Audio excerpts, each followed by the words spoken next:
ಪ್ರತಿದಿನ ರಾತ್ರಿ ನನ್ನ ಮಾವ ಅಡುಗೆ ಮನೆಯಲ್ಲಿ ಗಂಟೆಗಟ್ಟಲೆ ನಿಲ್ಲುತ್ತಿದ್ದರು. ಅವರು ಏನು ಮಾಡುತ್ತಿದ್ದಾರೆ ಎಂದು ನೋಡಲು ನಾನು ಹೋದಾಗ ಕೈಯಲ್ಲಿ ಉರಿಯುವ ಬೆಂಕಿಕಡ್ಡಿ ಹಿಡಿದು ನಿಂತಿರುವುದು ಕಂಡಿತು. ಆ ದೃಶ್ಯ ನೋಡಿ ನನ್ನ ಎದೆ ಎಲ್ಲೆಂದಿತು.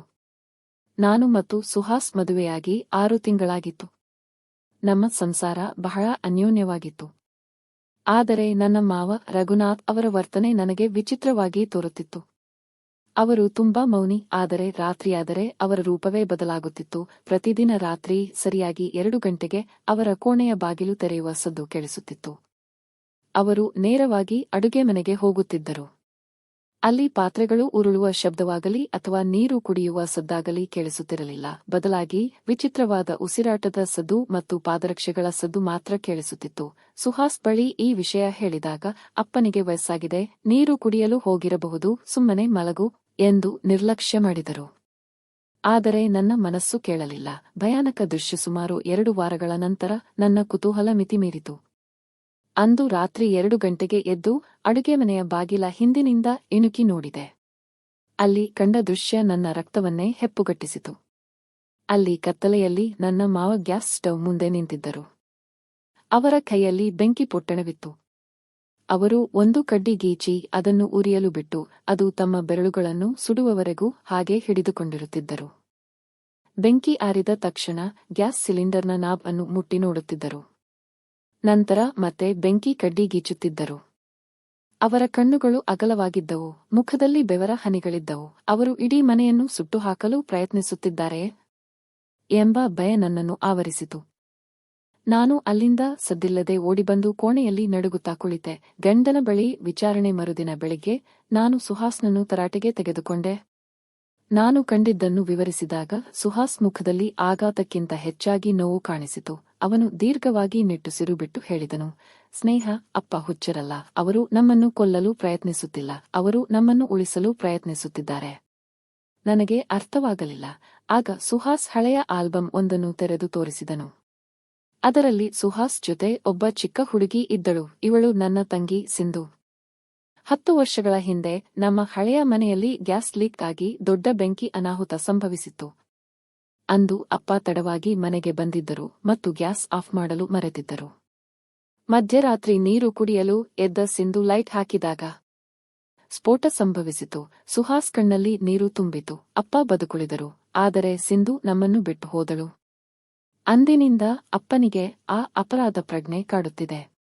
ಅವರು ರಾತ್ರಿ ಎದ್ದು ಗ್ಯಾಸ್ ಲೀಕ್ ಆಗಿದೆ ಎಂದು ಬೆಂಕಿ ಕಡ್ಡಿ ಗೀಚಿ ನೋಡುವ ಅಪಾಯಕಾರಿ ಅಭ್ಯಾಸ ಮಾಡಿಕೊಂಡಿದ್ದಾರೆ. ಏಕೆಂದರೆ ಕತ್ತಲೆಯಲ್ಲಿ ಲೈಟ್ ಸ್ವಿಚ್ ಹಾಕಿದರೆ ಮತ್ತೆ ಸ್ಫೋಟವಾಗಬಹುದು ಎಂಬ ಭಯ ಅವರಿಗೆ. ನಾನು ಸ್ತಬ್ಧಳಾದೆ. ಮಾವನ ವರ್ತನೆ ಹಿಂದೆ ಇಷ್ಟು ದೊಡ್ಡ ದುರಂತವಿದೆ ಎಂದು ನನಗೆ ತಿಳಿದಿರಲಿಲ್ಲ. ಅವರು ಗ್ಯಾಸ್ ಚೆಕ್ ಮಾಡುತ್ತಿದ್ದಾರೆಯೇ ಹೊರತು ಹಚ್ಚುತ್ತಿರಲಿಲ್ಲ. ಆದರೆ ಬೆಂಕಿ ಕಡ್ಡಿ ಗೀಚುವುದು ಅತ್ಯಂತ ಅಪಾಯಕಾರಿ ಎಂದು ನಮಗೆ ತಿಳಿದಿತ್ತು. ನಾವು ಅವರನ್ನು ಮನಃಶಾಸ್ತ್ರಜ್ಞರ ಬಳಿ ಕರೆದೊಯ್ದೆವು. ಡಾಕ್ಟರ್ ರಾವ್ ಅವರು ಮಾವನ ಜೊತೆ ಗಂಟೆಗಟ್ಟಲೆ ಮಾತನಾಡಿದರು. ಮಾವ್ ಅಳುತ್ತಾ ಹೇಳಿದರು, ನನಗೆ ಸುಟ್ಟ ವಾಸನೆ ಬರುತ್ತಲೇ ಇರುತ್ತದೆ. ಈ ಬಾರಿಯಾದರೂ ನಾನು ಸರಿಯಾಗಿ ಚೆಕ್ ಮಾಡದಿದ್ದರೆ ನನ್ನ ಮಗ ಮತ್ತು ಸೊಸೆಯನ್ನು ಕಳೆದುಕೊಳ್ಳುತ್ತೇನೆ. ಡಾಕ್ಟರ್ ನಮಗೆ ಹೇಳಿದರು, ಇದು ತೀವ್ರ ಸ್ವರೂಪದ ಆಘಾತ. ಅವರು ಗತಕಾಲದ ಘಟನೆಯನ್ನು ವರ್ತಮಾನದಲ್ಲಿ ಮತ್ತೆ ಮತ್ತೆ ಅನುಭವಿಸುತ್ತಿದ್ದಾರೆ. ಅವರಿಗೆ ಪ್ರೀತಿ ಮತ್ತು ಸುರಕ್ಷತೆಯ ಭರವಸೆ ಬೇಕು. ಅಂದು ರಾತ್ರಿ ಅಡುಗೆ ಮನೆಯಲ್ಲಿ ಸದ್ದು ಕೇಳಿದಾಗ ನಾನು ಎದ್ದು ಹೋದೆ. ಮಾವ ಮತ್ತೆ ಕೈಯಲ್ಲಿ ಬೆಂಕಿ ಪೊಟ್ಟಣ ಹಿಡಿದು ನಿಂತಿದ್ದರು. ನಾನು ಭಯಪಡುವ ಬದಲು ನಿಧಾನವಾಗಿ ಅವರ ಹತ್ತಿರ ಹೋದೆ. ನಾನು ಅವರ ಕೈಯಿಂದ ಬೆಂಕಿ ಪೊಟ್ಟಣವನ್ನು ತೆಗೆದುಕೊಂಡೆ. ಅವರು ಗಾಬರಿಯಿಂದ ನನ್ನನ್ನು ನೋಡಿದರು. ಮಾವ, ಗ್ಯಾಸ್ ಆಫ್ ಆಗಿದೆ. ನಾನು ಚೆಕ್ ಮಾಡಿದ್ದೇನೆ. ಇಲ್ಲಿ ನೋಡಿ ಎಂದು ಹೇಳಿ ನಾನು ಗ್ಯಾಸ್ ಡಿಟೆಕ್ಟರ್ ಒಂದನ್ನು ತೋರಿಸಿದೆ. ಅದನ್ನು ನಾವು ಅಂದೇ ತಂದಿದ್ದೆವು.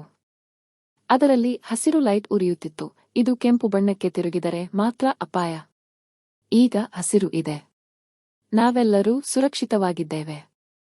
ಸಿಂಧು ಕೂಡ ಶಾಂತಿಯಿಂದಿದ್ದಾಳೆ. ಅವರು ಆ ಯಂತ್ರವನ್ನೇ ನೋಡುತ್ತಾ ನಿಂತರು. ಅವರ ನಡುಗುವ ಕೈಗಳನ್ನು ನಾನು ಹಿಡಿದುಕೊಂಡೆ. ಆ ರಾತ್ರಿ 10 ವರ್ಷಗಳ ನಂತರ ಮೊದಲ ಬಾರಿಗೆ ಅವರು ಅಡುಗೆಮನೆಯಿಂದ ಹೊರಬಂದು ತಮ್ಮ ಕೋಣೆಗೆ ಹೋಗಿ ನೆಮ್ಮದಿಯಿಂದ ಮಲಗಿದರು. ದಿನಗಳು ಕಳೆದಂತೆ ಬದಲಾವಣೆಗಳು ಕಂಡುಬಂದವು. ಸುಹಾಸ್ ಮತ್ತು ನಾನು ಸರದಿಯ ಪ್ರಕಾರ ರಾತ್ರಿ ಎದ್ದು ಅವರಿಗೆ ನೀರು ಕೊಡಲು ಆರಂಭಿಸಿದೆವು.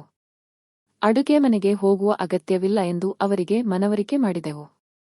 ನಾವು ಒಟ್ಟಿಗೆ ಕುಳಿತು ಊಟ ಮಾಡುವಾಗ ಹಳೆಯ ಕಹಿ ಘಟನೆಗಳ ಬದಲು ಸಿಂಧುವಿನ ನಗುವಿನ ನೆನಪುಗಳನ್ನು ಮಾತನಾಡಲು ಶುರು ಮಾಡಿದೆವು. ಈಗಲೂ ಕೆಲವೊಮ್ಮೆ ರಾತ್ರಿ 2 ಗಂಟೆಗೆ ಸದ್ದು ಕೇಳಿಸುತ್ತದೆ. ಆದರೆ ಈಗ ಅದು ಬೆಂಕಿ ಕಡ್ಡಿ ಗೀಚುವ ಸದ್ದಲ್ಲ. ಬದಲಾಗಿ ಮಾವವರು ಹಜಾರದಲ್ಲಿ ಇಟ್ಟಿರುವ ದೇವರ ಫೋಟೋಗೆ ನಮಸ್ಕರಿಸುವ ಸದ್ದು. ನನಗೆ ಈಗ ಅರ್ಥವಾಗಿದೆ. ಹಿರಿಯರ ವಿಚಿತ್ರ ವರ್ತನೆಗಳ ಹಿಂದೆ ಹೇಳಲಾಗದ ನೋವಿರುತ್ತದೆ. ಆ ನೋವಿಗೆ ಮದ್ದು ಕೋಪವಲ್ಲ, ಕೇವಲ ಪ್ರೀತಿ ಮತ್ತು ತಾಳ್ಮೆ. ಇಂದು ನಮ್ಮ ಮನೆ ಒಂದು ಮನೆಯಾಗಿ ಉಳಿದಿಲ್ಲ, ಅದೊಂದು ಸುರಕ್ಷಿತವಾದ ಗೂಡಾಗಿದೆ. ಈ ಕತೆ ನಿಮಗೆ ಇಷ್ಟವಾಗಿದ್ದರೆ ಕತೆಯನ್ನು ಲೈಕ್ ಮಾಡಿ, ಶೇರ್ ಮಾಡಿ ಮತ್ತು ಚಾನೆಲ್ಗೆ ಸಬ್ಸ್ಕ್ರೈಬ್ ಮಾಡಲು ಮರೆಯಬೇಡಿ. ಧನ್ಯವಾದಗಳು.